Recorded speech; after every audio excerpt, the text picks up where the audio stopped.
they just have like this certain mentality that, it shouldn't be tolerated in 2014. Like, just because of the color of your skin, you're not allowed to, partake or, do certain things. It's like, are we going back to like, oh, you can't drink from that fountain? Like, no, like, I don't like that at all. That's disgusting. Water is free, okay? Exactly. But like, Blackout Blues are for all of us, Yeah. That's right. So Blackout Blues Part 2. Blackout, I got the title. Blackout is just like another name for censorship, and the blues are kind of, of course, my woes and, me being completely just frustrated with how even other dancers are okay with this. Other dancers are, they're like, yeah, I'm going to just be in, my African-American dance friends, some of them, not all of them, but they find it okay to be forced to be in, say, Alvin Ailey or a Bill T. Jones sort of environment where, and it's predominantly African-American just because of their color. Like, they feel like they have to go into there. Like, why can't you be in a ballet? Why not? Right. And just because it's predominantly white, or other races even. But it's completely silly to me. It doesn't make much sense, especially when it's art and we believe so strongly about it. And this is what we've been fighting for, especially as dancers. One of my favorite dance groups is Dance Theater of Harlem, because they really represented that in the 60s. When a lot of their dancers got denied roles and denied companies because of their color.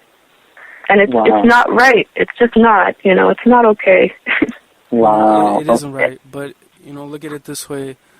A lot of the greats had to go through that. Like, for example, Jackie Robinson, he got a lot of that, trying to get into, baseball, major leagues and stuff like that. He had a lot of, problems with, Caucasians, white people, whatever, you want to refer, to them as. But, it's like all the greats had to go through that. So it's like, to me, you're a great dancer, a great poet, and, don't let anything discourage you. Don't let anyone, bring you down or, anything like that at all. Yes, and I'm both black and white, so I kind of have to be in this. It's sometimes even harder in this medium because sometimes blacks, they're just like, well, you don't really know because you're not fully black. Well, I know just as much as not.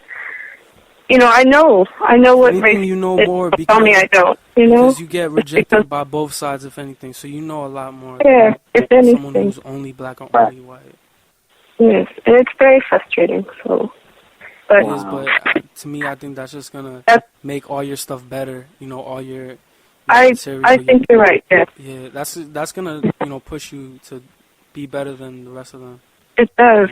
It makes me more passionate about what I do because I believe in it so much, for sure. Wow. So Naughty, why don't you drop it down for our listeners? Blackout Blues Part 2. Okay, this is Blackout Blues Part 2, a poem by Bekah Johnson.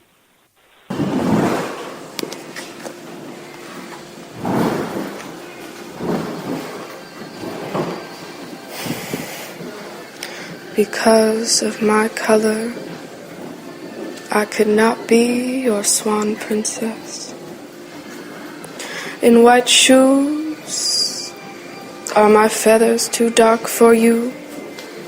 Is my sway too erotic for a bird to play? Why does brown mean tainted to you? Dancers who speak tradition, it is high time we raise a fight for this condition. I will be your white queen. I will be your first colored thing who prances on your stories molded with Russian clay.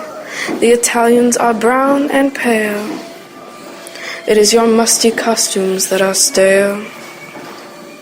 I will be your colored queen, even though I am no color. I am a dancing mule singing on my preacher's stool. I will be your dancing queen. Though my color is faint, I plea my innocence for a saint. I am the ugly duckling, the dirty pool, the white man's gardening tool. I will be your brown princess, take my pictures in my pure gown, though the roses are pure, but they are red. Are you sure? Since my color is just a reflection of your mind, I swear in due time, maybe I am white, maybe I am black, maybe I am blue. For the colorblind thrives that have stolen my Negro dreams. To be your dancing queen, I am not pretty, I am not cute, I am man, I am woman. See, we both have hands, you see, and we both have feet, you see. It is not that simple, nothing left to see. We're all black with eyes closed. I see black in my dreams. I see black in my sleep. I see black in my prayers. I see black in your hair.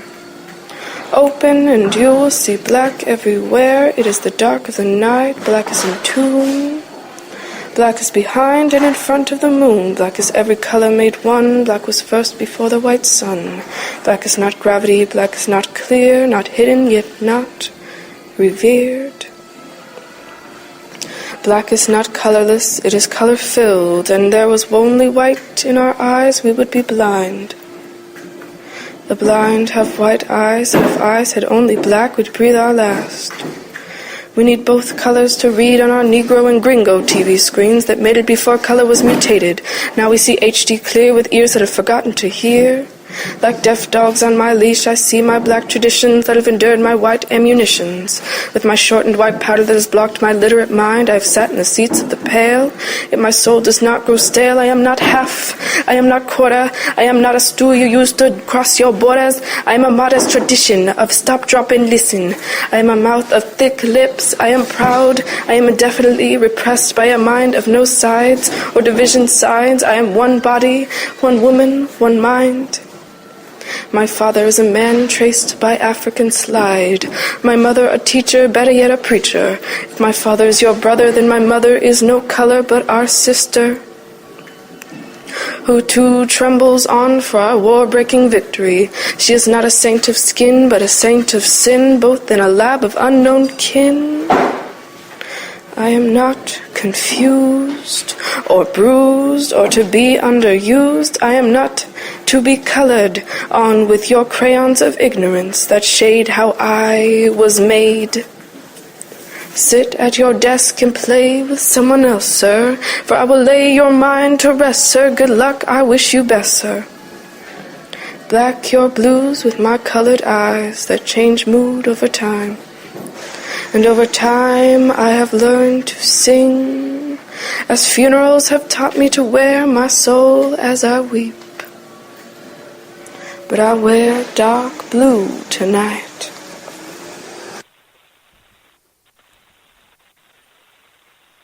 Wow, that was a really powerful poem. I feel like just clapping my hands right now, but I know, like, you know, with poetry, like, they snap their fingers, right? Yeah. Technically, wow, yeah. That was the first time I actually heard that one. I've heard your other poems.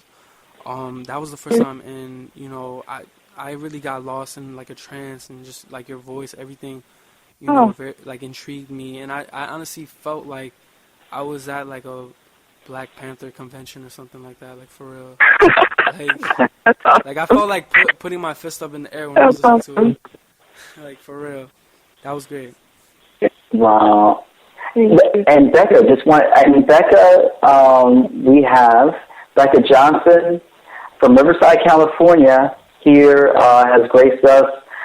Thank you for coming on the show. And she is going to be again on September 25th at Floasis, which is in Riverside, California, there's a YouTube that we posted on Twitter, and it's called The Battle of the Poets 2013. And young artists there doing their thing, being vocal, being very, very, very loud.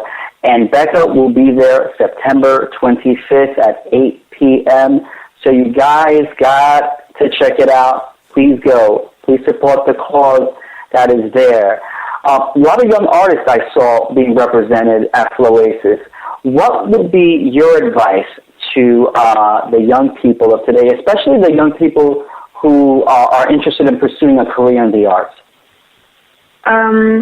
Love everything you involve yourself in, and don't be afraid to do it, because there is no room for that. You know, if you truly love something, if you truly want to love the life you live, just do it.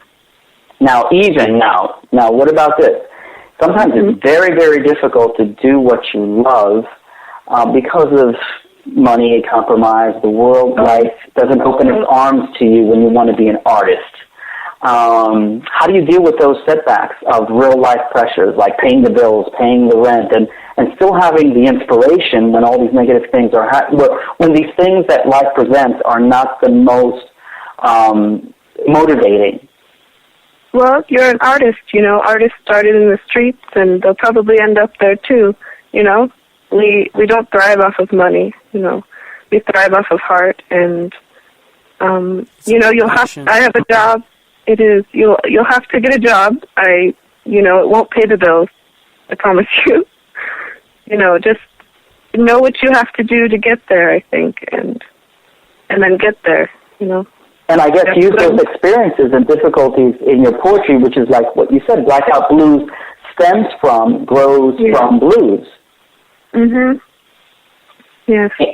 And you've got a number of poems on there that are all awesome. I actually had a great opportunity to listen to all of them. I know that If Humans Had Ears is not on there. Will you be putting that up soon? I will. I did notice that. Okay. I will. It was on my voice recording on my phone, but I will be putting it on the Spreaker. Oh, excellent. And Blackout Blues 1 and then Part 2. Do you need to have listened to Part 1 in order to understand Part 2? It's not necessary, but for me it was.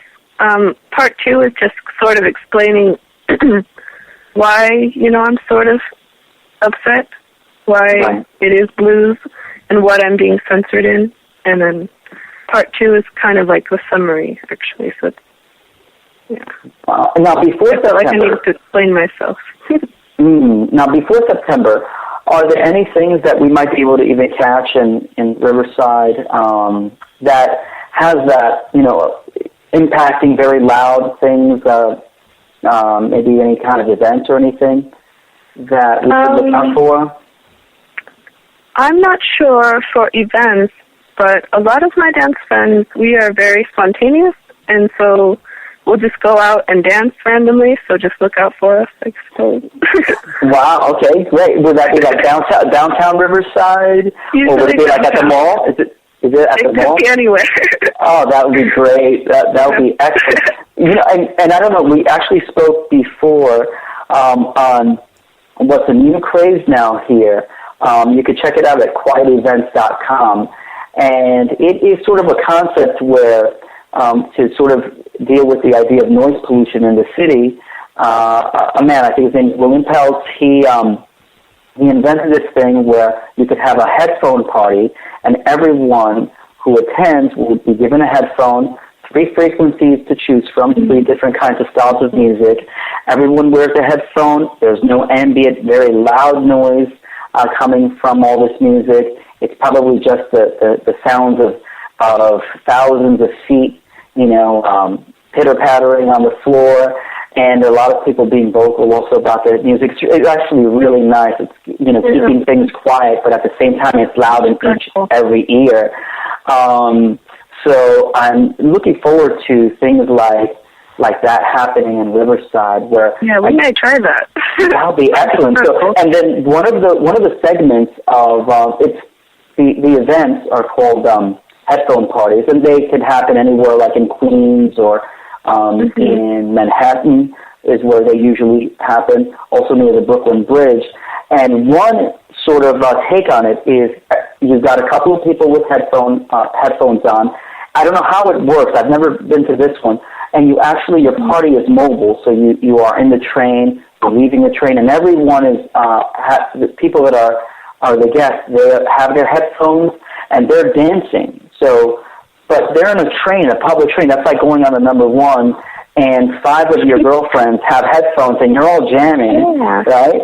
And you're being recorded, because they're recording that as well. and only you hear the music that, so it's not going to interfere. So